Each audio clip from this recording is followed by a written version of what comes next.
कविता पाठ की सीरीज है, उसका आज 38वां सत्र है। क्योंकि हर सत्र में 4 कवि होते हैं, तो 125 कवि हो चुके हैं। और कई बार जब हम बाहर के कवियों को आमंत्रित करते हैं तो उनके साथ कुछ दिल्ली के कवियों को जरूर रखते हैं, ताकि यहाँ कुछ श्रोतागण आ जाए। हालांकि हमेशा इसका फायदा नहीं मिलता।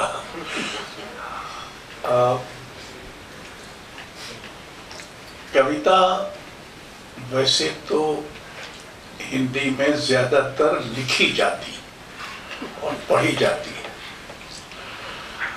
एक जमाना था जब कविता बोली जाती थी,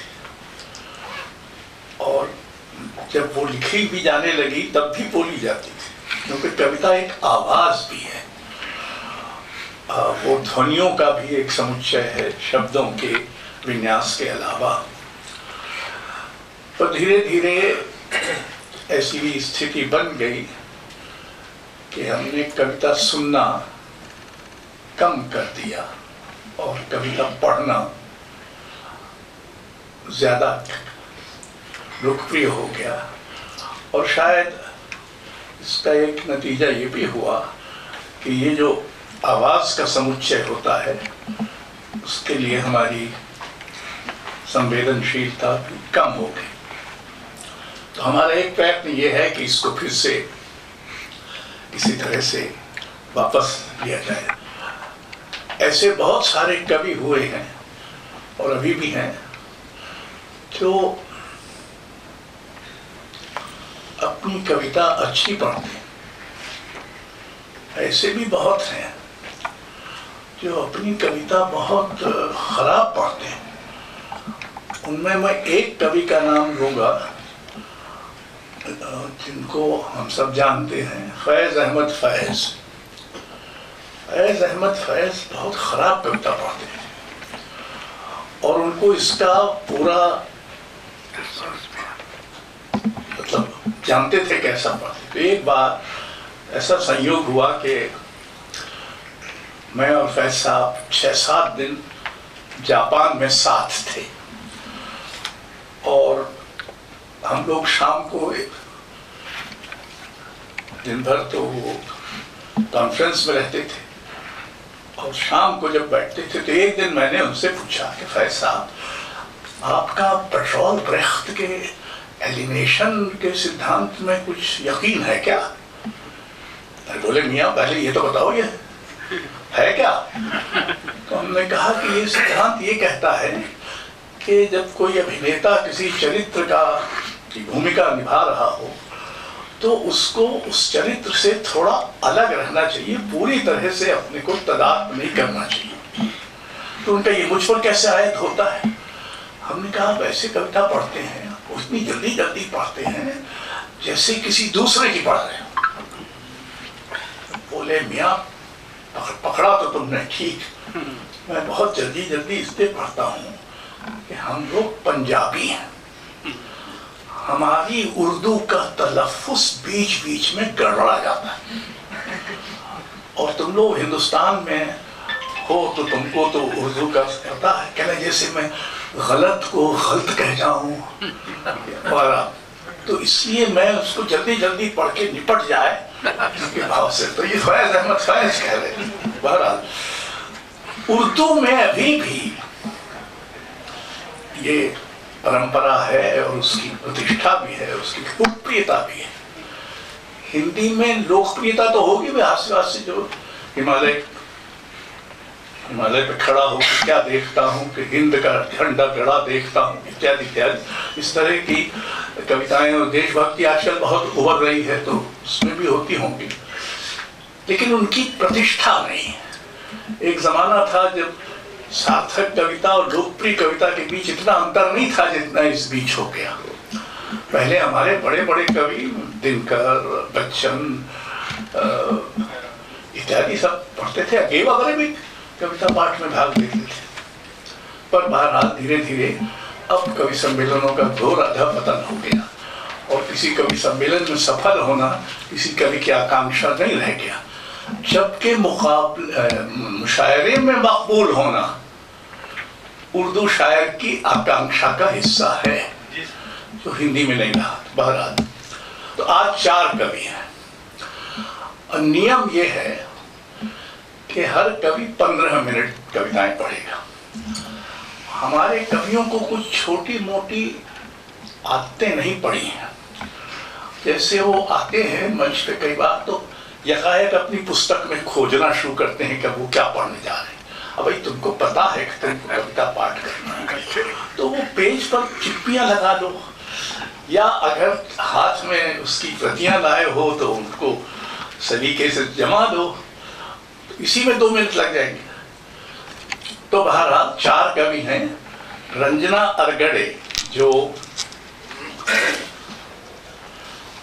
वैसे तो बरसों उन्होंने हिंदी का अध्यापन किया है गुजरात में और हिंदी विभाग अध्यक्ष भी रही हैं अहमदाबाद की गुजरात विश्वविद्यालय में, इन दिनों भोपाल रहती हैं।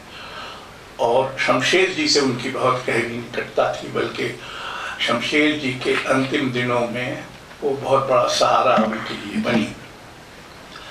उनकी जो पुस्तकें हैं उनमें से एक तो शमशेर जी पर यह है, कवियों का कवि, भिनसारे में मधुमालती, खिड़कियां झरोखे और लड़कियां, ये काव्य संग्रह है जो 2022 में निकला। उन्होंने बहुत अनुवाद किए हैं, उनको कई पुरस्कार भी मिले हैं, जिनमें वाणी पुरस्कार और राजा चक्रधर सम्मान शामिल है। दूसरे कवि हैं विमल कुमार, जिनका असल नाम कुछ और है, पत्रकार का नाम और है और कवि का नाम और है। तो विमल कुमार जो हैं वो कविता के अलावा उपन्यास, व्यंग और कहानी भी लिखते हैं। उनका एक कविता संग्रह है, 2 कविता संग्रह, सपने में एक औरत से बातचीत, ये मुखौटा किसका है, पानी का दुखड़ा, क्या तुम रोशनी बरकर आओगी आयरा, उनके कहानी संग्रह। उनको भारत भूषण अग्रवाल पुरस्कार, शरद बिल्लोरे सम्मान आदि मिले।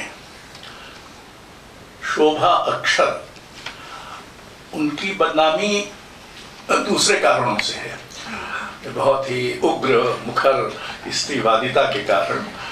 उनकी बदनामी उनकी कविता के कारण नहीं है, लेकिन वो इन दिनों हंस के संपादन सहयोग में हैं और बाकी में भी नियमित स्तंभ लिखती हैं। और YouTube चैनल अमलदास कैफे की भी संस्थापक हैं, इसमें कविता पाठ के 50 एपिसोड हो चुके। उनको रहने वाली तो वो भव्य पुण्य नगरी आजकल अयोध्या से हैं, और लेकिन आजकल दिल्ली में रहती है।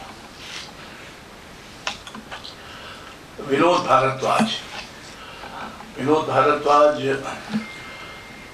हम में से कईयों का उनसे पहले परिचय हुआ एक छोटी पत्रिका आरंभ के से, जब उन्होंने 1967-69 में वो पत्रिका निकाली थी।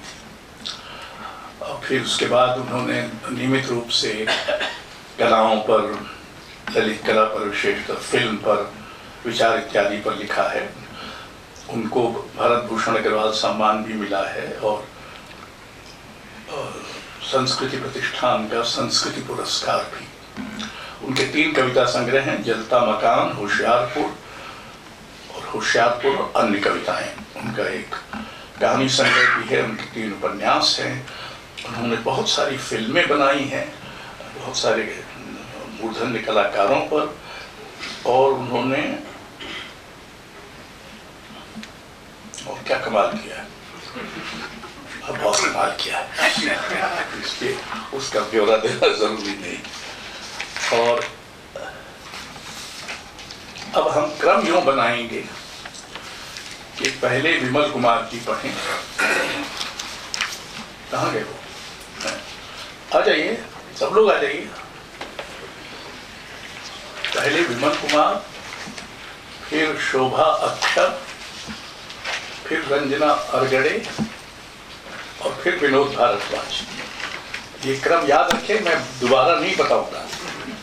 पहले विमल कुमार, फिर शोभा अक्षर, रंजना अरगड़े और फिर समापन होगा विनोद भारद्वाज से। विनोद जी आप भी आ जाऊंगा नहीं, आ जाइए। ये लगा था एक एक कर।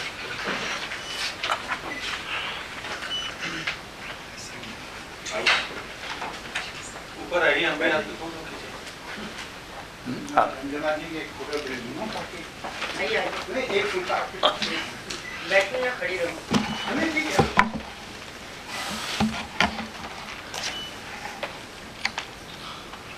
तो अशोक जी ने आपको खेल का नियम बता दिया है, लेकिन मैं इसमें एक बात कहना चाहूँगा। हमारे पास जो मेल आया है उसमें 15 से 20 मिनट का दिया हुआ समय है, इसलिए मैं 2-4 मिनट अधिक भी ले सकता हूँ। नंबर 1। दूसरी बात है कि हमने बाकायदा फ्लैग लगा कर मैं आया हूँ, इसलिए इसमें ज़्यादा समय नहीं लूँगा। तो मैं पहले अपने इस नए संग्रह तवायफनामा से 2-4 कविताएँ पढ़ूँगा, उसके बाद कुछ और कविताएँ को सुनाऊँगा। कोशिश करूँगा कि 15-20 मिनट के अंदर मैं इसे निपटा दूँ। तो मेरी पहली कविता है तवायफनामा। वैसे हो सकता है कि मैं भी बहुत ही खराब ढंग से कविताएं पढ़ूं। एक नहीं थी मलकाजान, एक नहीं थी गौहरजान, अनेक थी, सब दफ्न हो गईं यादों की कब्र में। नहीं लिखा गया उनका इतिहास, कईयों की आवाज़ नहीं, कईयों की तस्वीरें नहीं। किसने देखा गौहरजान मामा जी को, किसने पारसी थिएटर की गौहरजान को, किसने जाना मलकाजान हारमोनियम वाली, मलकाजान भैंगी को जिसकी एक आंख नहीं रही। कोई गया की थी, कोई लखनऊ की, कोई पाटियाला, कोई जयपुर की। कई थी मलकाजान तो कई थी गौहरजान भी। कई मुशर्रती बाई एक दौर में जीवित, एक दौर के बाद खुदा को प्यारी। क्या अब एक दूसरे से मिलती थीं? क्या अब एक दूसरे को जानती थीं? एक दूसरे की आवाज़ों से कितनी ऊर्जा लेती हुई, एक दूसरे की सांस को पहचानती हुई। आखिर एक के नाम पर इतनी क्यों थीं? क्या अब एक दूसरे का सहारा थीं? क्या उनमें से एक आध अभी भी बच गई हैं? अब तो लोग शोषीमुखी को नहीं जानते, नहीं जानते फणीवाला को, जिनके रिकॉर्ड गौहरजान से पहले बने थे। कुछ भी नहीं मिलता उनके जीवन के बारे में, वे अभी भी गुमशुदा आवाज़ें हैं। इतिहास की कैसे तुम उन्हें खोजोगे? वे किसी अभिलेखागार में नहीं, किसी संग्रहालय में नहीं, वे बाहर कर दी गई हैं इतिहास से, एक सभ्यता से, एक संस्कृति से। यह बहुत बड़ा छल था, अन्याय था जो उनके साथ हुआ। वे फिर जिंदा नहीं हो सकती, उन्हें इसी तरह बचाया जा सकता है। किसी कला में वे एक नहीं थी, अनेक थीं। वे एक शहर की नहीं, एक मजहब की नहीं, इस मुल्क की आवाज़ थीं। वे इंसानियत की दर्द भरी पुकार थीं, अपनी मुक्ति के लिए छटपटाती हुई, अपने गानों में कहती हुई, मुझे आज़ाद करो, मुझे बचा लो, मुझे करने दो मोहब्बत, मुझे सांस लेने दो खुली हवा में, मुझे पंख दो, 2 पंख उड़ने दो आसमान में, मुझे चूमने दो सितारों को।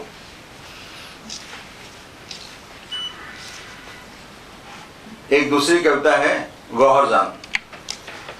कहाँ हो गौहरजान, मैसूर में या कोलकाता में, आजमगढ़ में या बनारस में? कुछ नहीं मिलते अब वहाँ तुम्हारे नामो निशान।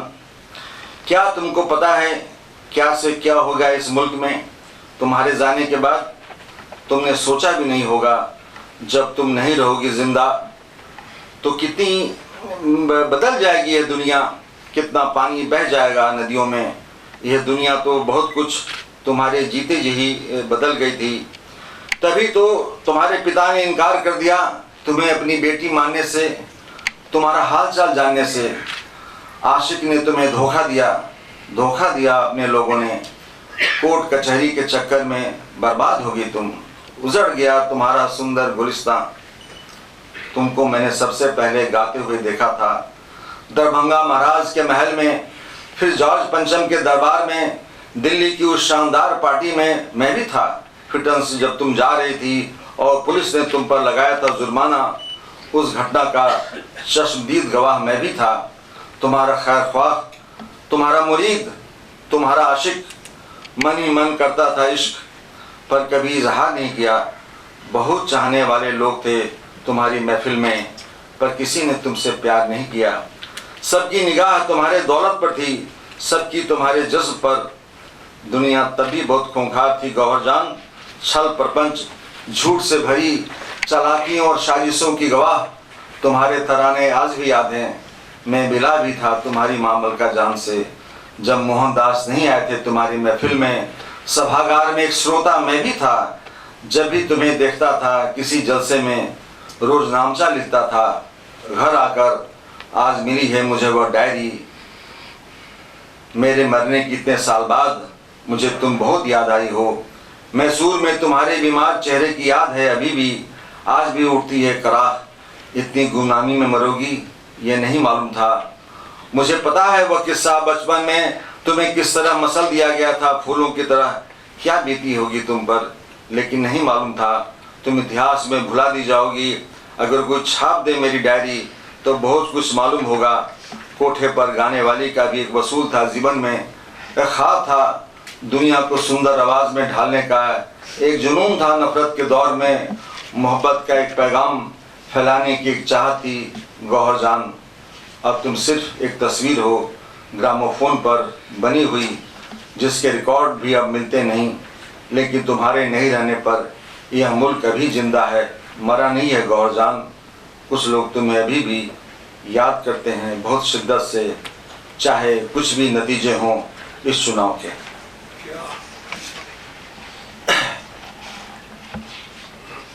एक कविता मैं सुना रहा हूँ आपको, नए युग निर्माता, जो 2014 के बाद जो हमारा युग बन रहा है उस पर। कई सालों से मैं यह सवाल खुद से पूछ रहा हूँ, आखिर मैं किस युग में जी रहा हूँ? प्रेम के युग में जी रहा हूँ या नफरत के युग में जी रहा हूँ? अति प्रशंसा के युग में या अति निंदा के युग में? सन्नाटे के युग में या शोर के युग में? मैं किताबों के युग में जी रहा हूँ या प्रकाशकों के युग में जी रहा हूँ? खबरों के युग में या विज्ञापनों के युग में? आखिर मैं किस युग में जी रहा हूँ? सच्चाई के युग में या ताकत के युग में? मैं तो चांद और तारों के युग में जीना चाहता था खुले आसमान के युग में, फूल और तुतलियों के युग में, झरनों और बादलों के युग में। पर सच तो यह है, मैं इन दिनों भीषण गर्मी में हत्यारों के युग में जी रहा हूँ। किसी घर को जलते हुए देखता हूँ, सुनता हूँ चीख पुकार, तो साफ लगता है मैं बलवाइयों के युग में जी रहा हूँ। एक स्त्री को देखता हूँ न्याय के लिए भटकते हुए दिन रात, तो मुझे साफ लगता है मैं बलात्कारियों के युग में जी रहा हूँ। अखबार पढ़ते हुए सोचता हूँ अक्सर, ज्ञान के युग में जी रहा हूँ या मूर्खता के युग में जी रहा हूँ। जब इसी तरह बनाया जा रहा हो इतिहास, जब झूठ बोलने वाला ही अपने समय का युग निर्माता हो, तो क्या फर्क पड़ता है आखिर मैं किस युग में जी रहा हूँ? लेकिन मेरा सच तो यह है, मैं बरसों से रोशनी के तलाश में हूँ, अंधेरे के युग में जी रहा हूँ। इसलिए यह सवाल अब बेमानी है, यह किसका युग है और मैं किसके युग में जी रहा हूँ? एक और कविता है, मैं मर गया हूँ, लेकिन यह बात मैं दावे के साथ नहीं कह सकता हूँ कि मर गया हूँ। मैं मर गया हूँ, लेकिन यह बात मैं दावे के साथ नहीं कर सकता हूँ कि मर गया हूँ, क्योंकि मरने वाले लोगों के आंकड़े में मेरा नाम कहीं शामिल नहीं है। मेरी मृत्यु आंकड़ों से परे है, वह किसी बयान या जवाब में शामिल नहीं है। इसलिए मेरे अस्तित्व से भी ज़्यादा जरूरी है मेरी मृत्यु का कोई सर्टिफिकेट। मेरे आंकड़े में तब्दील होना मेरे घर के होने से अधिक जरूरी है रजिस्टर में मेरा नाम होना। जब मैं जाऊंगा नगर निगम कार्यालय में पूछने आखिर मेरी स्थिति क्या है, तो वह कह देंगे तुम मरे ही नहीं हो, क्योंकि जन्म और मृत्यु पंजीकरण रजिस्टर में तुम्हारा नाम नहीं है। और तब मैं कैसे सिद्ध करूंगा कि मैं मर चुका हूं? वे झुठला देंगे डॉक्टर का सर्टिफिकेट, कहेंगे तुम डॉक्टर को ले आओ। मैं कहूंगा कल रात डॉक्टर भी मर चुका। वे कहेंगे अब कुछ नहीं हो सकता इस जमाने में, मेरी मृत्यु सत्य से परे है, वह एक झूठ में बदल चुकी है। मैं चिल्ला चिल्ला कर कह रहा हूं मैं मर चुका हूं। ऑक्सीजन की कमी से अस्पताल की दीवारों से पूछ लो, मेरे चेहरे पर लगे मास्क से पूछ लो मेरी सांसों से, मेरी धड़कनों से। मैंने कभी नहीं सोचा था एक दिन मैं अपने जीवन में ऐसे मुकाम पर पहुंचूंगा। मैं जिंदा होकर भी जिंदा नहीं रहूंगा, मैं मरकर भी मरा हुआ नहीं कहलाऊंगा। एक और कविता है, मैं किस परंपरा में हूं, आखिर मैं किस कुल में हूं, किस खानदान में हूं, किस धूल में हूं, किस धारा में हूं, किस किनारा में हूं। कोई पूछता है मुझसे तो नहीं दे पाता हूं जवाब। गांव में पैदा हुआ, कस्बे में पढ़ा, शहर में ढूंढता रहा नौकरी, अब महानगर आ गया हूं।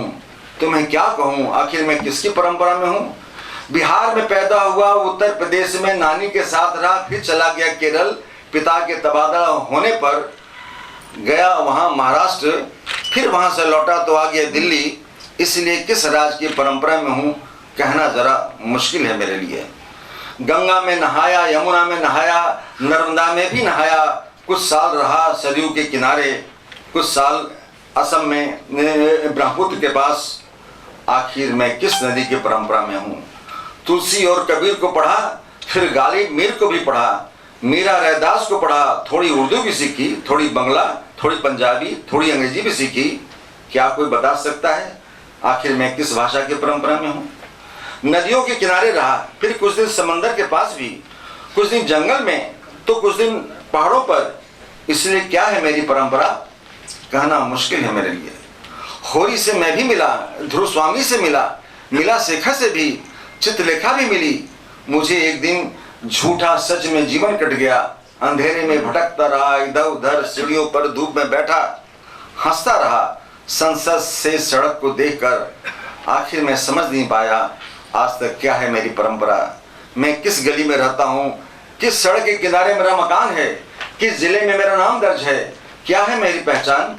बार बार लोग पूछते हैं तुम्हारी क्या है परंपरा, तुम किस परंपरा में नहाते हो, खाते हो किस परंपरा में, गाते हो किस परंपरा में। मुझे नहीं मालूम, लेकिन इतना मालूम है कि मुझे जब भूख लगती है तो रोटी की परंपरा में हूँ, प्यास लगती है तो मैं कुएं की परंपरा में हूँ, मचलती है कामनाएं तो जिस्म की परंपरा में हूँ, जब चाहिए होता है सुकून तो रूह की परंपरा में हूँ। मैं तो सिर्फ इतना जानता हूँ, मैं चंद्रमा को देखता हूँ, तारों को देखता हूँ, फूलों को देखता हूँ, तो देखने की परंपरा में हूँ। फिर तुम न पूछना मुझसे किस परंपरा में हूँ, किसका वारिस हूँ या लावारिस हूँ। मैं एक मनुष्य हूँ और मरने के बाद भी एक मनुष्य बने रहना चाहता हूँ। मैं अन्याय के खिलाफ हाथ उठाने की परंपरा में हूँ, मैं आसमान पर सच लिखने की परंपरा में हूँ, मैं नफरत के खिलाफ मोहब्बत की परंपरा में हूँ, लालच और मकाई के खिलाफ करुणा और दया की परंपरा में हूँ, मैं शब्द की परंपरा में हूँ, ध्वनि और प्रकाश की परंपरा में हूँ, मैं एक आईने की परंपरा में हूँ जिसमें दर्ज है सबका वास्तविक चेहरा। मैं हाशिए पर रहता हूँ, अलक्षित विस्मृत होने की परंपरा में हूँ। मैं जितना लिखित परंपरा में हूँ उतना ही वाचिक परंपरा में हूँ, या परंपरा के खटराग में हूँ, या धुआं में हूँ, या किसी धधकती हुई आग में हूँ।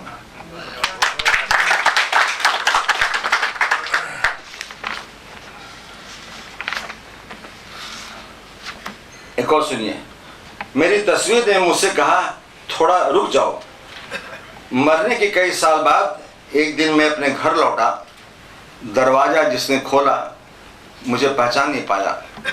दिया मैंने अपना परिचय, फिर बैठ गया ड्राइंग रूम में, देखने लगा अपनी ही तस्वीर। कोई नहीं था उस समय घर में मेरे परिवार का। कब तक करता रहा इंतजार पत्नी और बच्चे का, अपनी ही तस्वीर से गुफ्तगू करने लगा।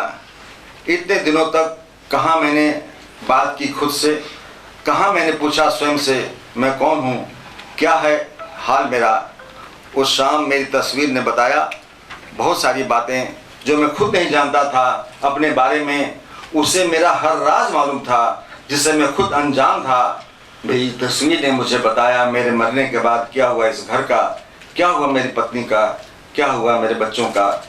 अपनी तस्वीर से लंबी बातचीत के बाद दराज से निकलकर पढ़ने लगा मैं अपने पुराने खत जो मैंने लिखे थे अपनी प्रेमिकाओं को। उन पत्रों को भी पढ़ा जो पत्नी को लिखा, जिसमें स्वीकार किया एक दूसरी स्त्री से करता हूँ प्रेम, और इसे छिपाए रखा बहुत दिनों तक। मरने के बाद जब मैं घर आया तो पढ़ने लगा अपनी डायरी जिसे मैंने कभी नहीं पढ़ा था, बस लिखता रहा रोज। अब लगता है कितना झूठ मैंने उसमें लिखा था, कितना सच छिपा गया था, कितनी अधूरी थी वो डायरी। मरने के बाद मुझे लगा जीवन तो मैंने किसी तरह जी लिया, पर खुद को नहीं जाना था, खुद को नहीं पहचाना था। एक अजनबी की तरह रहा जिंदा अपनी ही नज़र में। मरने के बाद हर व्यक्ति को लौटना चाहिए अपने घर में, कम से कम देखना चाहिए उसका संसार कितना बदल गया है। जब बहुत दिन इंतजार किया अपनी पत्नी का, अपने बच्चों का, जब नहीं आए वे, मैं जाने लगा उठकर। मेरी तस्वीर ने मुझे टोकते हुए कहा, जरा ठहरो, वे लोग आते ही होंगे, उनसे मिलकर जाओ, देख कर जाओ किस तरह वे तूफान में फंसे हैं, किस तरह वे बारिश में भीग रहे हैं, किस तरह उनकी नावें अभी भी डगमगा रही हैं, किस तरह रोज रात को धुआं फैल जाता है घर में। मेरी तस्वीर ने मुझे जंजीर में बांध दिया था, जकड़ लिया था मुझे बुरी तरह। उसके आगे मैंने सहाय था, एक मरा हुआ आदमी था, लेकिन मेरी तस्वीर अभी भी जिंदा है मेरे घर में, अपने समय में मेरे जीवन को पढ़ती हुई, मुझसे मेरे हिस्से का सच कहती हुई। और कुछ समय बाकी है तो और पढ़ लूँ? एक पढ़ी और। अच्छा,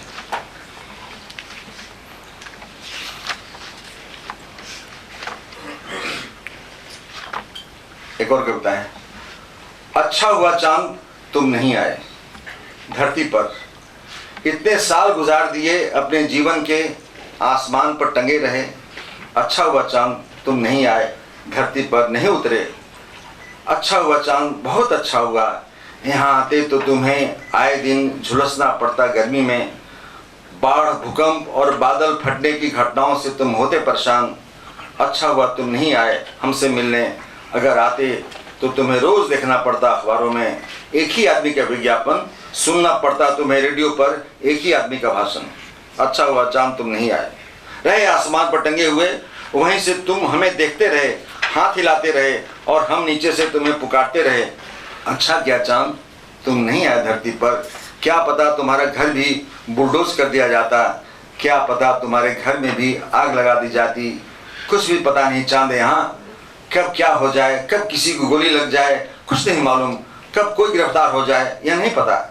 अच्छा हुआ चांद तुम धरती पर नहीं आए, यहाँ होते तो समय पर तुमको तनख्वाह भी नहीं मिलती, किसी तुम निकाल दिए जाते कंपनी से, अगर होते तुम यहाँ रिटायर तो तुमको पेंशन भी नहीं मिलती। अच्छा हुआ चांद तुम नहीं आए धरती पर, यहाँ तो तुम्हारे मित्र भी तुमको धोखा देते, लोग तुमको ठग लेते।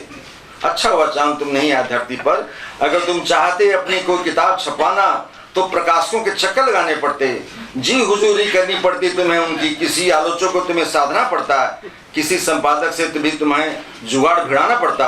अच्छा हुआ चांद तुम नहीं आए, वहीं रहे आसमान पर, वहाँ तुम्हें आग में झोंक दिया, यहाँ तुम्हें आग में झोंक दिया जाता, तुम्हारी पीठ में कब का चाकू घोंप दिया जाता। अच्छा हुआ चांद तुम नहीं आए, बिना जमानत के कई साल जेल में सड़ जाते, कहाँ न्याय मिलता तुम्हें। अच्छा हुआ तुम वहीं रहे इतने साल और बूढ़े भी हो गए, कम से कम तुम्हें अच्छी नींद तो आ रही होगी, कोई मच्छर तुम्हें वहाँ परेशान नहीं कर रहा होगा, कोई चूहा नहीं कुतर रहा होगा तुम्हारा भविष्य। अच्छा हुआ चांद तुम धरती पर नहीं आए।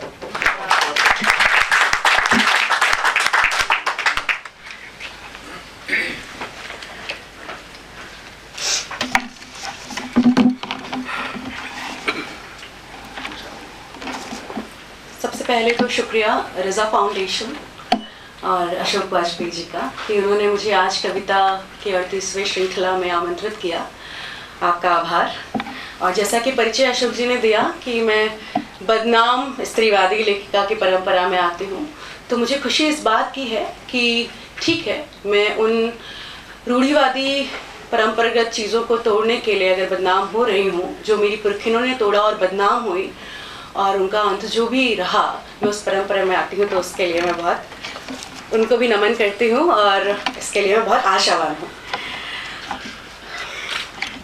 साथियों, शुरुआत में मैं अपनी कुछ प्रेम कविताएं जिन पढ़ूंगी छोटी छोटी, उसके बाद एक लंबी कविता, एक कविता जो मैं कह सकती हूँ मेरी कविताओं की प्रतिनिधि कविता है और वो अब तक कई भाषाओं में अनुवादित हो चुकी है और मैं चाहती हूँ कि वो श्रृंखला जो है वो खत्म ना हो और वो बात मेरी तमाम भाषाओं में पहुँचे। अंततः मेरा ये मानना भी है कि प्रेम ही है साहित्य की सार्वभौमिक और सर्वकालिक भाषा।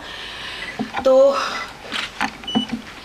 अपनी कविताओं का पाठ करने से पहले एक संक्षिप्त सी बात कहना चाहती हूँ। मैंने कभी भी अपनी कोई कविता ये सोचकर नहीं लिखी कि मैं प्रेम कविता लिख रही हूँ।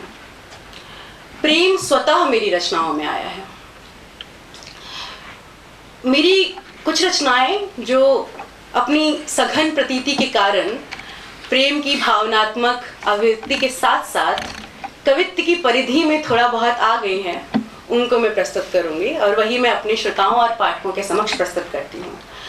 और मैं चाहती हूँ कि मेरे श्रोता और मेरे पाठकगण ये जानें कि अपने समय के सवालों को उठाते हुए मेरी कविताएं प्रेम जैसे शाश्वत तत्व को अगर बार बार जोड़ती हैं, लाती हैं, तो ये माना जाए कि मेरा लेखन प्रेम को हमेशा अपने समय का संगत और सबसे प्रासंगिक विषय मानता है, क्योंकि मेरा मानना है प्रेम प्रतिरोध की अभिव्यक्ति है और प्रतिरोध के जो दंश हैं जिसकी वजह से हम सब बदनाम कहलाए जाते हैं, तो प्रतिरोध के दंश के से जो शिराओं में मेरे खून बहता है, रक्त बहता है और जो रक्तपात होता है, दरअसल मेरी कविताओं में उसी रक्तपात का रचनात्मक विवरण है। और वो इसलिए है, रक्तपात में इसलिए कह रही हूँ क्योंकि बहुत सारे सत्य ऐसे हैं जिनको मैं नहीं झेल पाती हूँ, लेकिन मैं पूरे दावे के साथ कहती हूँ कि मेरी कविताएं उन सत्य को झेल लेती हैं और इसीलिए मैं उनका प्रतिनिधित्व नहीं, वो मेरा प्रतिनिधित्व करती हैं। और मेरी कविताओं में अगर मैं अपनी पुरखिन वर्जीनिया उल्फ के कथन को लेकर चलूँ कि अच्छा गद्य है जिसमें काव्य की भाषा हो, तो अच्छी कविता भी वो है जो साधारण शब्दों से निहित हो और जिसमें बार बार क्लिष्टता और वाक्पटुता से बचा जाए। तो अब प्रस्तुत है मेरी कविता। और एक चीज़ और, एक डिस्क्लेमर और, हर लेखक कम या ज़्यादा गैर लेखकीय तत्व से का शिकार हो जाता है, तो अनअपोलोजेटिकली मैं भी गैर लेखकीय तत्व या अकविता से शिकार हुई हूँ। उसके साथ मैं अपनी कविता शुरू करती हूँ। पहली कविता है, इंतजार करना प्रेम करना है। इंतजार सिखाता है ठहर कर पेड़ से गिरे पीले पत्तों को देखने का सही सलीका। तभी मन बुनता है वसंत के धागों से एक ग्रह प्रेम का। यह ग्रह गोल नहीं है, यहाँ अनगिनत कोने हैं बैठकर इंतजार करने के लिए। हर कोने पर यहाँ रखी हुई हैं सतरंगी बेंचें that depicts LGBTQI+ कम्युनिटी। हर कोने पर यहाँ रखी हुई है सतरंगी बेंच। इंतजार करना प्रेम करना है। जो पेड़ से फूल तोड़ने में झिझकते हैं वे प्रेम करना जानते हैं, वे इंतजार करते हैं फूल के झड़ने का। दूसरी कविता है, मैं किताब पढ़ रही थी ज्ञान रंजन के बहाने से, जिसको लिखा है नलाब ने।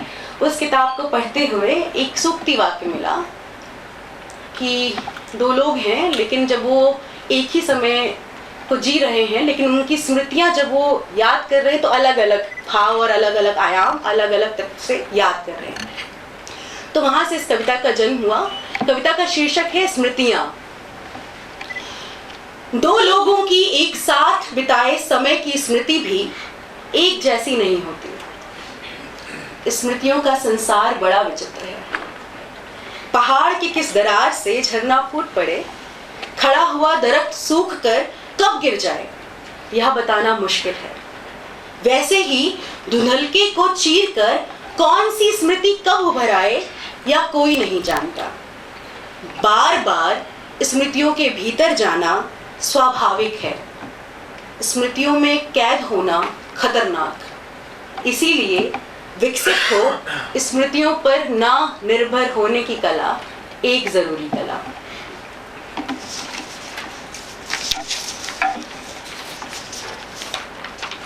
एक कविता है स्त्री और नीति ग्रंथ। किसी सदी के ना उत्तरार्ध में, ना ही किसी धर्म ग्रंथ में स्त्रियों को दर्ज होना है नीति ग्रंथ के पूरे काल में। वह ताउम्र भागती हैं रंगों के पीछे, बचाना चाहती हैं आने वाली पीढ़ी के लिए आकांक्षाओं के रंग, अतिक्रमण से, परंपरागत परिसीमाओं से, विसंगतियों से, विषमताओं से, दुष्परिणामों से, सिलसिलेवार वस्तुपरक उल्लेखों से, विडंबनाओं से, पितृसत्ता की खोखली व्यवस्था से। स्त्रियों का मनुष्य में होना विकल्प में, स्त्रियों का मनुष्य में होना विकल्प में नीति ग्रंथ में दर्ज होने की जिद यहीं से आती है। और मैंने एक आग्रह किया प्रेम के बहाने, जैसे मैंने कहा सता बार बार प्रेम आ जाता है। कविता का शीर्षक है आग्रह। प्रेम हड़तालों का पोस्टर है। प्रेम हड़तालों का पोस्टर है। आजादी के पक्ष में एक आंदोलन है। प्रेम करो, प्रेम करो, क्योंकि दुनिया के सभी तानाशाह प्रेम से डरते हैं। प्रेम करो जैसे प्रकृति पृथ्वी से करती है, जैसे ट्रेन में सफर करते हुए दो अनजान किशोर आकर्षण को जीते हैं। प्रेम में पड़ जाओ, प्रेम में पड़ जाओ, क्योंकि प्रेम में पड़ना नदियों में पानी को बनाए रखना है।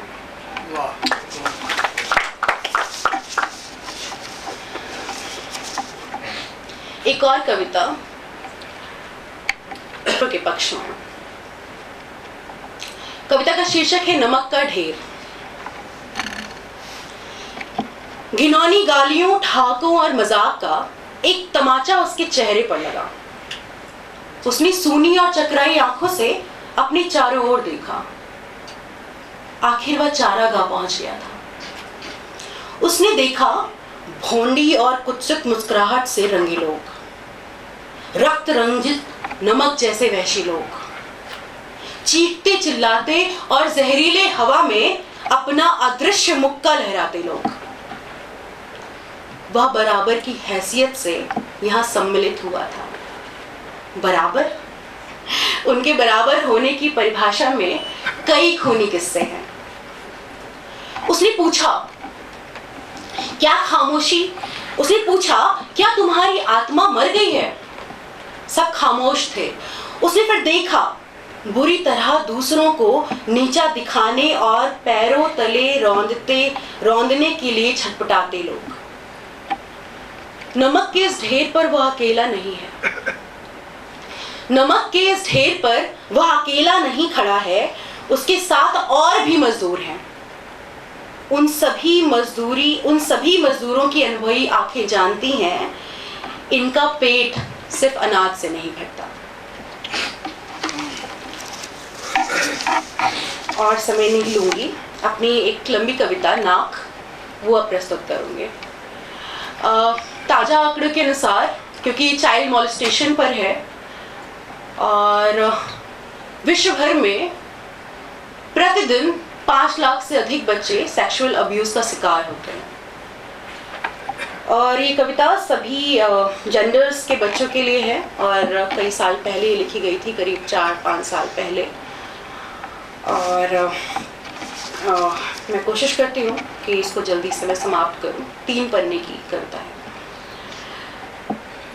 कविता का शीर्षक है नाक। वह 12 साल की थी। जून की एक दोपहर ममेरे भाई ने घर पर बाथरूम के पास दबाए थे उसके हल्के उभरे स्तन। जैसे जबरन हाथ को और जबरन हाथ को चमड़े के बेल्ट के नीचे पैंट की चेन के भीतर डाल दिया था। बेल्ट के बक्कल पर बना हुआ था कैपिटल M। लंबी लंबी सांसें लेते हुए वो पकड़ा रहा था बार बार उसे अपना गुप्तांग,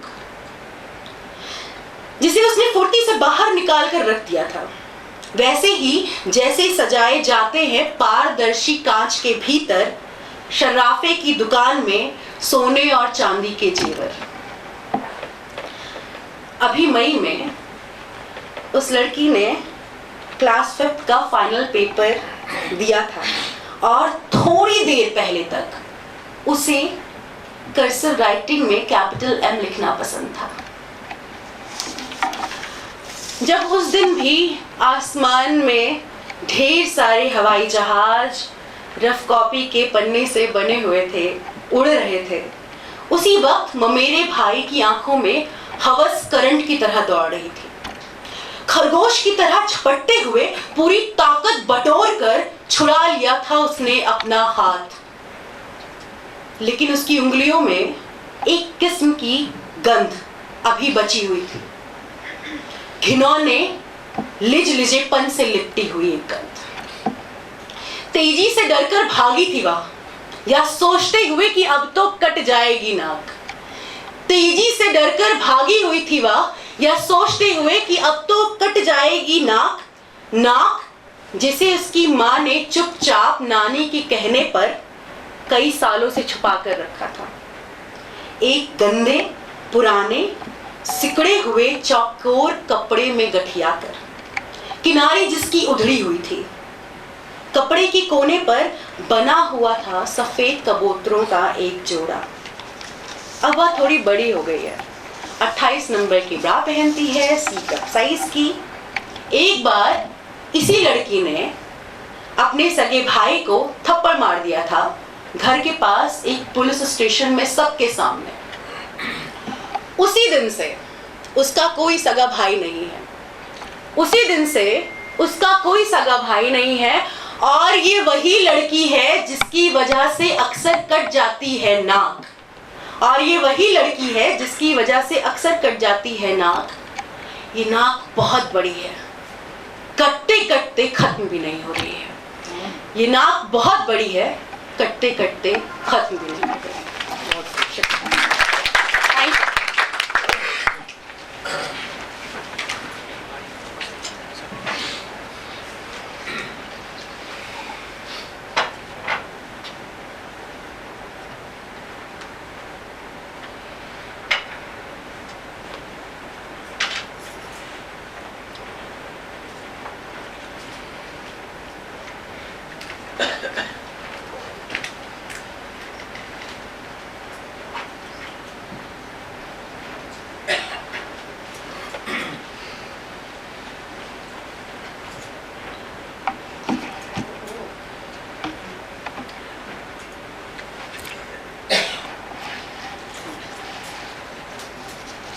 नमस्कार।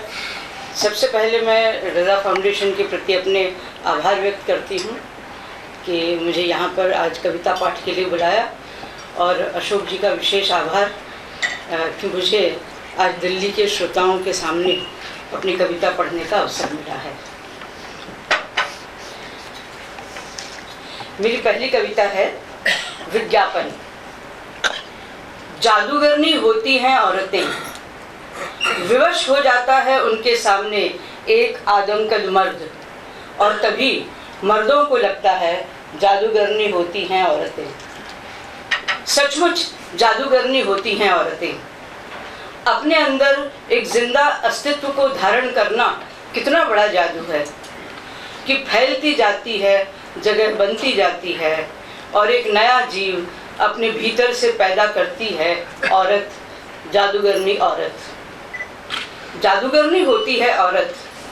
कच्चे अनाज को सुगंधित द्रव्यों में बदलकर एकदम नया सुस्वादु बना देती है, तोष देती है आपकी आत्मा को, जिंदगी को सुथरा बना देती है, आपके घर व मन को संवारती हैं, सुंदर बनाती हैं आपका परिवेश।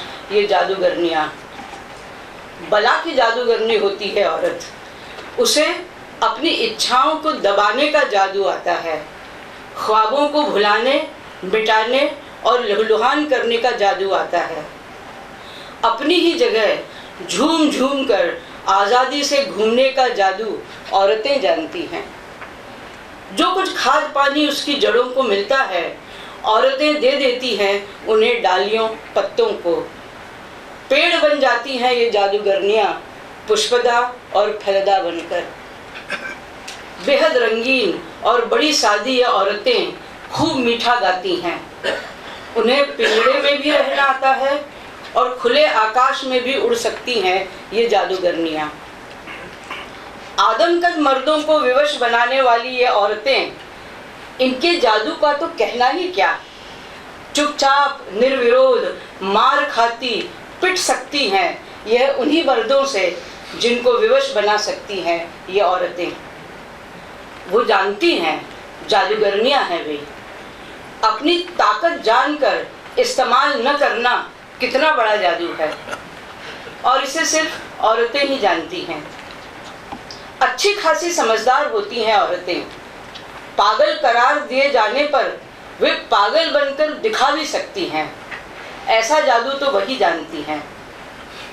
अपने घर की सुरक्षा, खुशी और इज्जत के लिए पागल बन जाने का जादू बड़ा कठिन होता है, मगर औरत उसे बड़ी सरलता से सीख लेती है और खेल दिखाकर आपका जी बहलाती है। जादूगरनियों को कभी डर नहीं लगता, वे कभी पराजित नहीं होती, न जिंदगी से न मौत से। तरह तरह के खेल दिखाती एक अदृश्य डोर पर नटनी की तरह वह लगातार चलती हैं, संतुलन संभाले। आपको लगता है हवा में उड़ रही हैं, तितली की मानिंद, यही तो जादू है। पर उनके जादू के रहस्य को खोलना ठीक नहीं है, ये उनका बिजनेस सीक्रेट है। अपने जख्मों को सुर्ख गुलाबों में बदल कर बैठी हैं वह बीच बाजार में अपना हुनर लिए ये जादूगरनी औरतें, सिर्फ आपके लिए।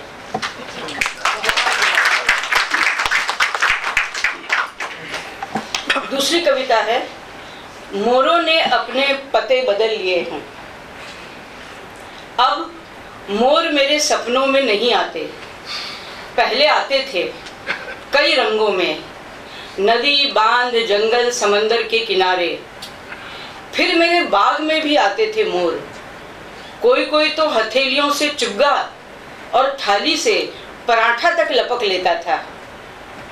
मोर मेरे मन को मोहता रहा है जिंदगी की पहली सुबह से आज तलक। मेरी आंखों से उसका रूप रंग मेरे भीतर उतरा किया था रात दिन। तब पेट से थी मैं, वह इस कदर मेरे चारों ओर, मेरे सपनों में, मेरे जागने में मंडराता कि कई बार तो मुझे डर लगता लोक कथाओं की तरह कहीं गूंज न उठे मोर की टहों से मेरा गर्भ। जब जोर से रोता मेरा नवजात, मैं चौंक कर देखती कहीं मोर तो नहीं है पालने में। लेकिन अब मोर न सपने में आते हैं न सचमुच में। मोरों ने अपने पते बदल लिए हैं। अब लोक में नहीं रमते, नहीं बैठते मुंडेर पर। राजा जी के बाग में अपने ही नैनाभिराम दुशाले पर नाचते हैं मोर।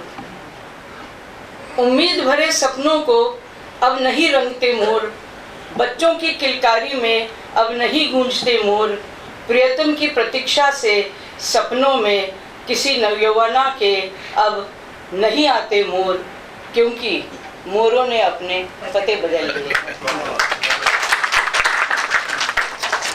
एक और कविता है राम चिरैया, ये थोड़ी अलग तरह की है। खाली बर्तन खाली कुटिया, भूखी बैठी है दीनू बुढ़िया। ना बिटुआ ना कोई बिटिया, कुछ ना बोले राम चिरैया। रमुआ की लेती है बलैया, मैदानों का बड़ा खिलैया। पंच न पूछे ना छुट भैया, कुछ ना बोले राम चिरैया। अकथ कहानी सीता मैया, आज भी तेरी डूबी लुटिया। शक्की है तेरे राम का हिया, कुछ ना बोले राम चिरैया। फिर एक कविता है जो कई खंडों में है, पर उसके कुछ ही खंड में सुना रही हूँ। उसका शीर्षक है कुछ प्रेम नहीं करती कविताएं। बादल आकाश में तैरते दिखते हैं, पर होते हैं बहुत दूर उससे। कुछ इस तरह तुम्हारे जख्मों पर रखे मैंने फाहे, तुम्हारे घावों को तो समय ने ही ठीक किया, मैंने केवल समय संभाला। दो विपरीत सिरों पर है हमारे भीतर की बनावट। मैं हमेशा सब कुछ निपटाने की कोशिश में रहती हूँ और तुम तसल्ली से सब कुछ करना चाहते हो। एक परफेक्शनिस्ट की तरह अपार धीरज चाहिए तुमसी जिंदगी जीने के लिए। मैं इस फिराक में रहती हूँ कि चलो ख़त्म करो किस्सा, फिर भी निभ गई अब तक की जिंदगी। इसका श्रेय भी तुम ही ले लो और बात करो पूरी। जिम्मेदारियां जिसे दिखती हैं उसी को दिखती हैं, मन कहाँ दिखता है किसी को भी। और तन वह तो है ही सामने, सुडौल हो या बेडौल, इन्हीं तीनों का सामंजस्य है दाम्पत्य, आप प्रेम कह लीजिए। 25 साल तक साथ रहते हुए एक दूसरे से उगता न जाना भी प्रेम है। एक दूसरे को सहने का भाव न आना भी तो प्रेम है। एकांत में और समाज में भी एक दूसरे का सम्मान करना भी तो प्रेम ही है। असहमत होना और फिर भी चुप रह जाना हर बार दब्बू होना नहीं होता। कभी कभी वह भविष्य में सहमति की जमीन बनाना भी होता है। यह सब भी तो प्रेम ही होता है। बहुत दिनों बाद हम देह भर खिलखिलाए। धूप कुछ अधिक चमकीली, हवा अधिक सुहावनी और आकाश कुछ ज्यादा ही रंगों से भर गया। धरती ने चौंक कर देखा, धूप और झाड़ियां खुशी से लहरा उठी। इस क्रम में अंतिम है, मैं तुम्हें थोड़ा सा मूर्ख मानती रही, इसलिए तुम मुझे अच्छे लगते रहे। यह जानने पर भी कि मैं क्या मानती हूँ तुम मूर्ख बने रहे। इसी तरह हम एक दूसरे से प्रेम करते रहे। अगली कविता है बच्चा एक। कबूतर से कोई क्यों नहीं कहता चील की तरह उड़ो, या कौवे से कि बया की तरह सलीकेदार घोंसला बनाए। क्यों झाड़ियों से यह उम्मीद नहीं करते कि न सही नीलगिरी के तरह ऊंचा, पर कम से कम आम या नीम की तरह छतनार तो हो। रुआं से गुस्से से बेधता आर पार निकलता औचक यह सवाल मुझसे टकराया, तो हतप्रभ हक्का बक्का निरुत्तर बौराया हुआ सा मैंने अपने बच्चे को देखा और यह समझ लिया कि उसकी उड़ान और उसके आकाश पर से अपना कब्जा हटाने का समय आ गया है। फिर है स्वाद। 4 छोटी कविताएं हैं। नमक मिर्च मसाले व्यर्थ के चोंचले हैं, स्वाद तो आग में, आग के ताप में, ताप के तरीके में होता है। 2 शहरी सीमाओं में बाघों पर प्रतिबंध है। नरभक्षी बन जाने के बाद बाघों को कोई और स्वाद रास नहीं आता। 3 शहरी जन नहीं पहचानते जंगल का स्वाद, वरना उजड़ते नहीं वन, नहीं अंतर्राष्ट्रीय बाजारों में लगती दांतों, नखों और खाल की बोली। 4 जंगल उतरता है स्वाद बनकर जब रक्त में, देह के सभी रंध्रों में से होकर सांस में मिलता है प्राण बनकर, तब हमारे भीतर भेड़िया, बाघ, चिड़िया और हिरन रहने लगते हैं, पेड़ों, पहाड़ों और जल स्रोतों के सहचर बनकर। तब हम अधिक मनुष्य बनते हैं अपने भीतर।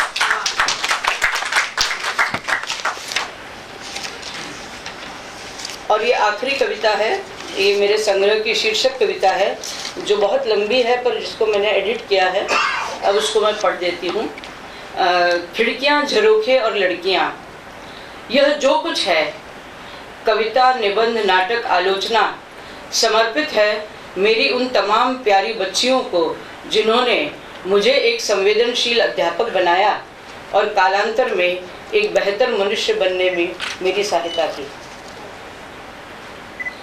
अक्सर उजालों से अंधेरों में, कभी नीम अंधेरों से नीम उजालों में अनवरत चलती हुई लड़कियां कब औरत बन गुम हो जाती हैं पता ही नहीं चलता।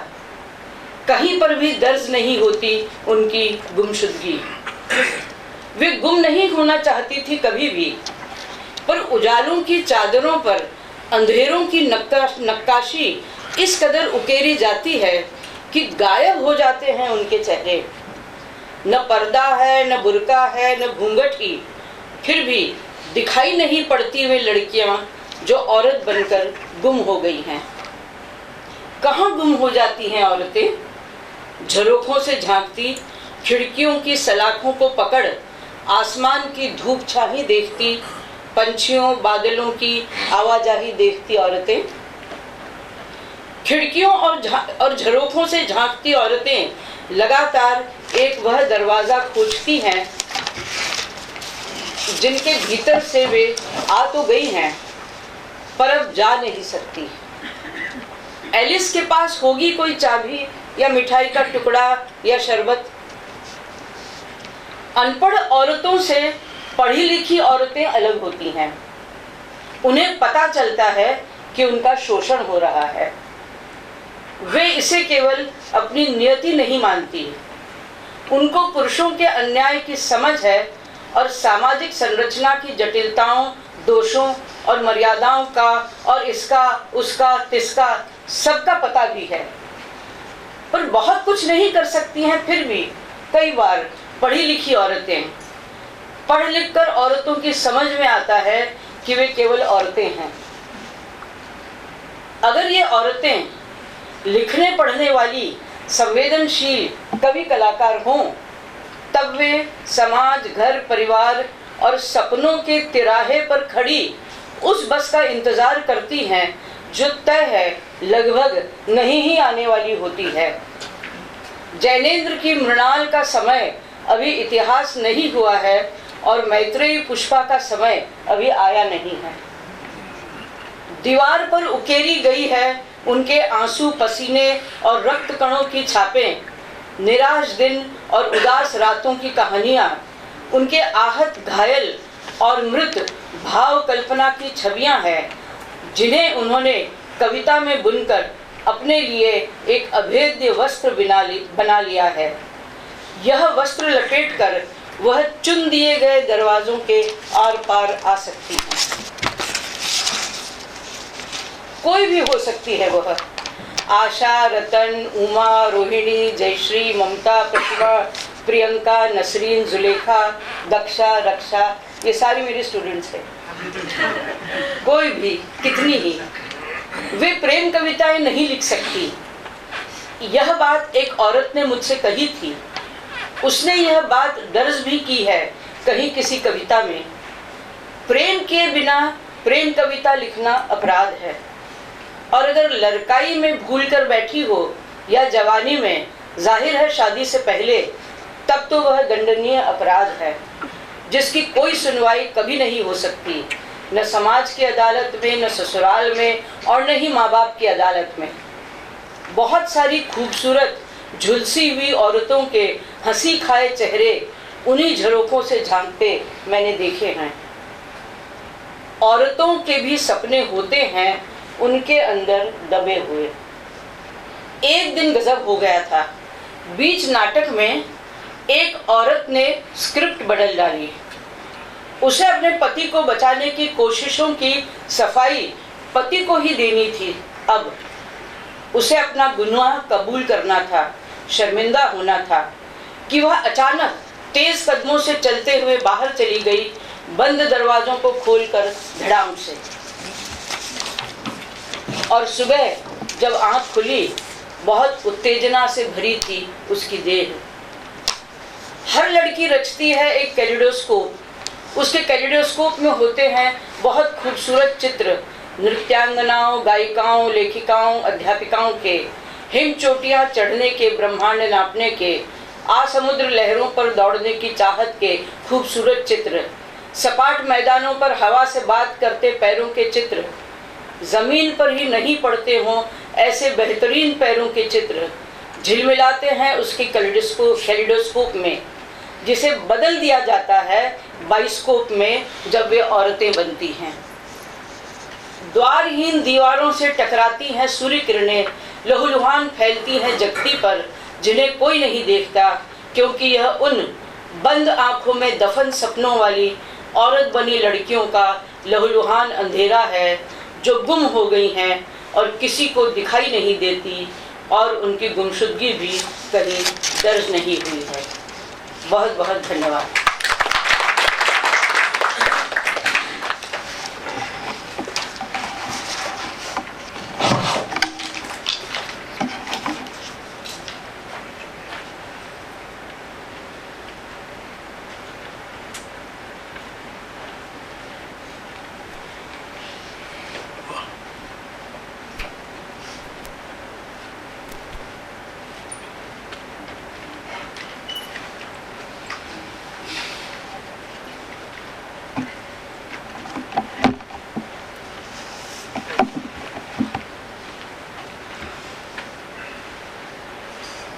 समय देखने 7:35 है, यानी कि 7:45 से 3 मिनट तक। मैं पहले तो रजा फाउंडेशन का आभारी हूँ कि आज कल इस पाठ के लिए बुलाया गया। और अशोक जी, जब हम लोग बिल्कुल युवा थे, यानी 30 साल के आसपास, तो उन दोनों एक बहुत बड़ा आयोजन होते थे मध्य प्रदेश में, उत्सव। उसमें मैंने उज्जैन में शमशेर जी के साथ कविता पाठ किया, रघुवीर साय के साथ, बिलासपुर में श्रीकांत वर्मा के साथ किया, और उसके साथ उनके सौमित्र मोहन थे। तो मतलब वो जो कार्यक्रम होते थे, हम नरेश मेहता के साथ रीवा में कविता पाठ किया था, और काफ़ी लोग आते थे। ऐसा नहीं था कि कुछ खाली बैठा। तो भोपाल में तो खैर कविता सुनने की काफ़ी रही है। तो आज मुझे उसकी याद आ रही थी कि हम लोग ने यंग एज में इतने बड़े बड़े कवियों के साथ बैठकर कविता पाठ किया। मैं कुछ, बारिश है तो हमारे मित्र एकांत जी ने कहा कि आप वो बारिश वाली कविता जरूर सुनिएगा, तो उसी से शुरू करता हूँ। ये कविता ऐसी है कि जिसको एक बार चंडीगढ़ में एक पूरा सेमिनार महिलाओं ने किया था। इसमें कई तरह की चीज़ें हैं।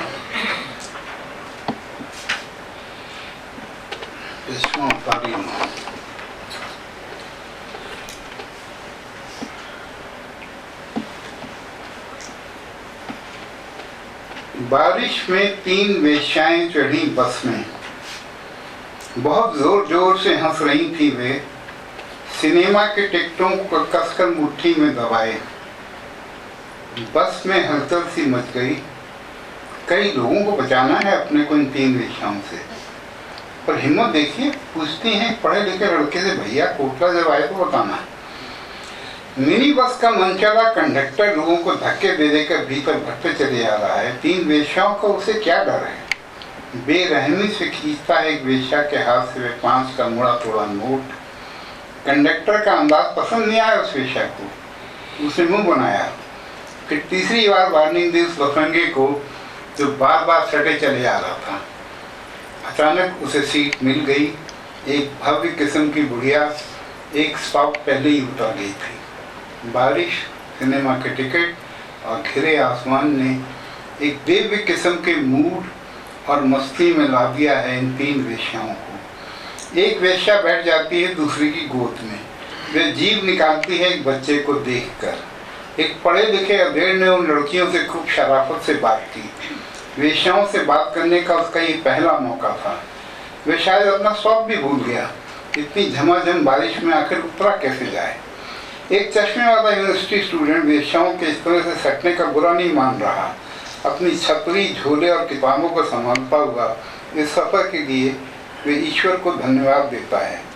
3 वेश्याएं उतर गईं तेज बारिश में। सब लोगों ने उन्हें दूर तक सड़क पार करते देखा। अब एक चल रहे कंडक्टर बरसा ड्राइवर पर। बस में सन्नाटा था। वे 3 वेश्याएं थीं। और भला वे वेश्याएं कैसी थीं जब किसी ने उन्हें कोठे से उतरते नहीं देखा।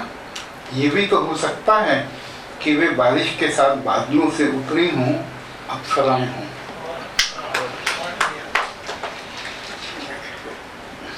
अब मैं एक मेरी पुरानी कविता है 1980 की, जो कि एक्चुअली हमारे यहाँ दिनमान में एक लड़की काम करती थी, उसको लेके मैंने लिखी थी।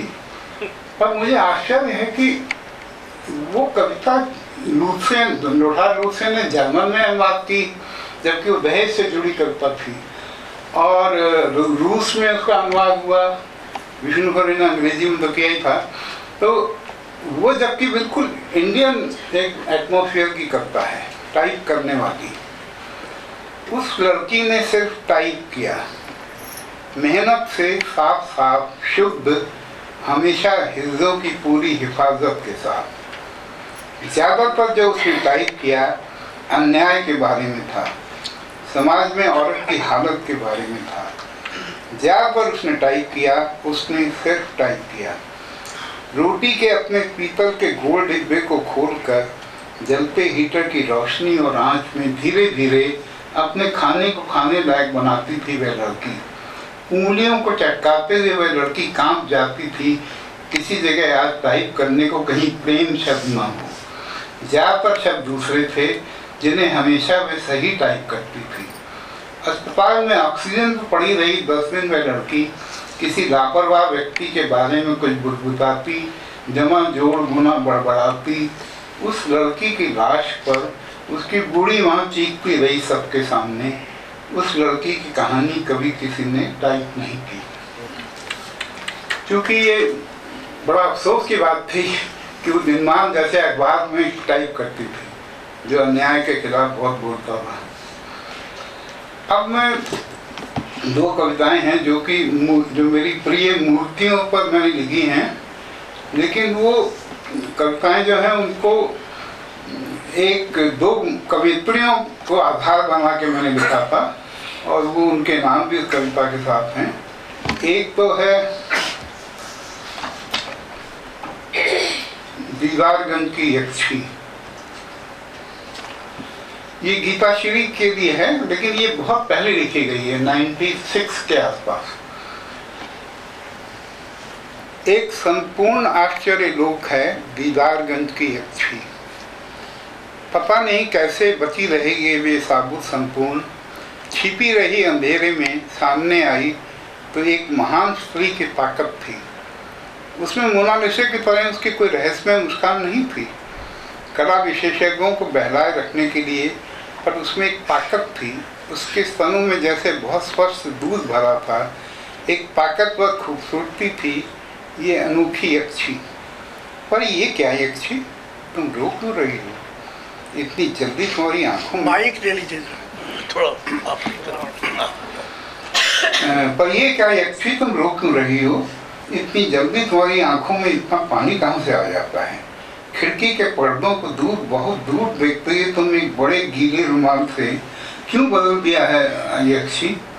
कवि महोदय, मैं यक्षी नहीं हूँ, आपको गलतफहमी हुई है। मैं दरअसल दीदारगंज की एक साधारण औरत हूँ। एक ऐसी औरत जो 25 साल की उम्र में 50 की उम्र के तनाव और उलझने झेल चुकी है। मैं रोज़ रोती हूँ, कमरा बंद करके मैं रोज़ रोती हूँ। मैं स्वस्थ हूँ, मेरे स्तनों में भी खूब स्वच्छ दूध है, पर मेरी आँखें जैसे एक तेज बुखार में चढ़ी रहती हैं। वे देखती हैं उन आदमियों को जो एक औरत का बच्ची की तरह हंसना बर्दाश्त नहीं कर पाते, उसका रूठना उन्हें पसंद नहीं है। वह मचलती है, उसके दूध रंगी दांत एक चमक पैदा करते हैं और तेज बारिश में सब देखते हैं आदमी आश्चर्य से उस दीदारगंज की यक्षी को। अकेले क्यों है ये यक्षी? किसी पुरुष की छाया को नहीं है यक्षी? क्यों अपने बल पे खड़ी होना चाहती है चैवल धारणी? उन्मुक्त हंसी तो हमने सुना था सिर्फ यक्षियों की होती है, तो ये और पाके क्यों नहीं है यक्षी? उसमें इतनी जबरदस्त इंद्रियता पर छूने पर इतनी ठंडी क्यों है यक्षी? पत्थर तो ठंडा हो सकता है, पर कम रक्तचाप का ये ठंडापन यक्षी हो जाने के खिलाफ एक अद्भुत संकल्प वाली स्त्री की सच्चाई है। इसी क्रम में एक जो ग्वालियर की प्रसिद्ध मूर्ति है, वो बाद में करीब शायद 2013 में लिखी गई थी, उसको पढ़ता हूँ मैं। वो शाल भंजिका पर है। ये रश्मि भारद्वाज के लिए है। संयोग से दोनों ही कवियत्रियाँ एक ही शहर की हैं। कहाँ की है ये मुस्कान, कहाँ पैदा हुई थी ये शाल भंजिका? ग्वालियर, मुजफ्फरपुर, सांची, हम्पी, प्याज की दुनिया में क्यों और कहाँ से आ गई? ऊपर की मंजिल की बालकनी से वह सब कुछ देख रही है। पार्क में खेलते बच्चे, नहीं शायद उसे भी नहीं पता ही कहाँ वह क्या खोज रही है। देख रही है उसकी मुस्कान, पर कुछ कवि फिदा हैं, बेकार ही उसमें मोनालिसा खोज रहे हैं। ये चिकना पत्थर नहीं है, खुरदरा हो गया है। समय की सच्चाई ने उसका देखने का ढंग बदल दिया है। ये अलमारी से निकाल कर लाती है सिल्विया प्लाथ की किताब, डैडी कविता को कई बार एक जैसे बुखार में पढ़ती है, फिर बालकनी में आकर खड़ी हो जाती है। नीचे गली में हरे पत्ते के दोने में बूढ़ा पालसे बेच रहा है। उसे तो शहतूत पसंद है। नहीं, उसने दुनिया से हार नहीं मानी है। उसमें अद्भुत ताकत है, एक अनोखी रोशनी, एक मीठापन। मैं तुम्हें छिपकर देख रहा हूँ ये लड़की, और अपने से ही सावधान कर रहा हूँ। अब मैं एक कविता जो कि मेरे एक मित्र जो कि लंदन में 2-3 साल पहले उनकी डेथ हुई थी, वो मैं आपको सुनाना चाहता हूँ। वो हाल की कविता है।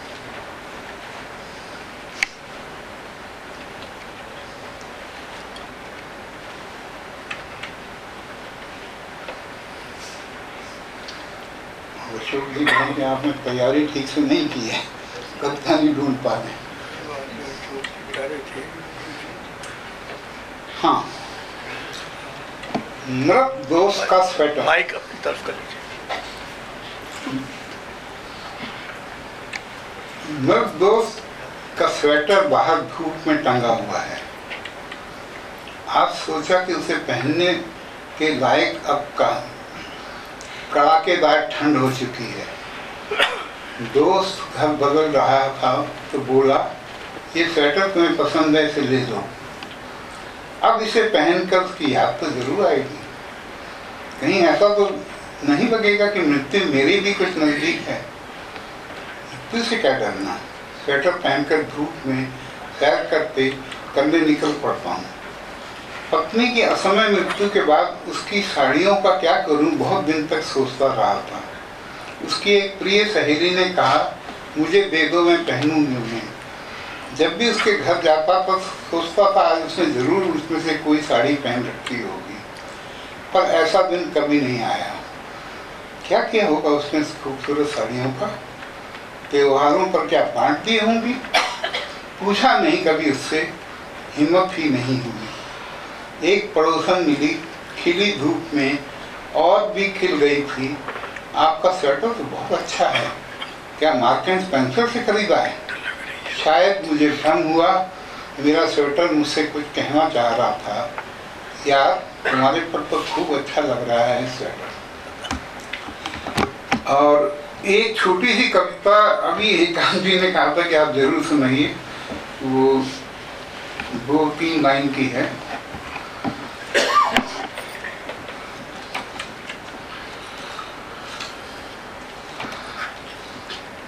आंख, मेरी आंखों में आग है, तुमने बहुत खामोशी में कहा, इसकी तेज आंच कहीं तुम्हें तपस्वी न बना दे। धन्यवाद।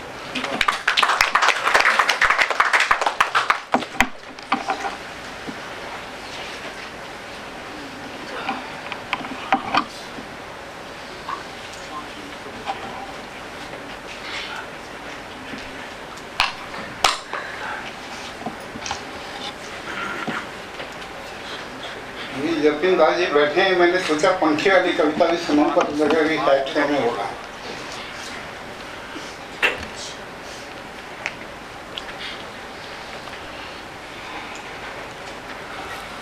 मित्रों,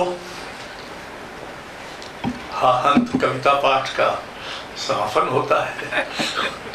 अब हम चारों कवियों के बहुत आभारी हैं, विनोद भारद्वाज, रंजना हरगड़े, शोभा मिश्रा और विमल कुमार, कि उन्होंने अपनी कविताएं, और कुछ विचित्र ये हुआ कि वो स्त्री के इर्द गिर्द बहुत सारी कविताएं हो गई। तो ये भी एक दिलचस्प है कि स्त्री न सिर्फ खुद कविता में बहुत सक्रिय है और मुखर है, बल्कि वो विषय के रूप में भी काफी घुसपैठ उसने कर ली, जो कि अच्छी बात है।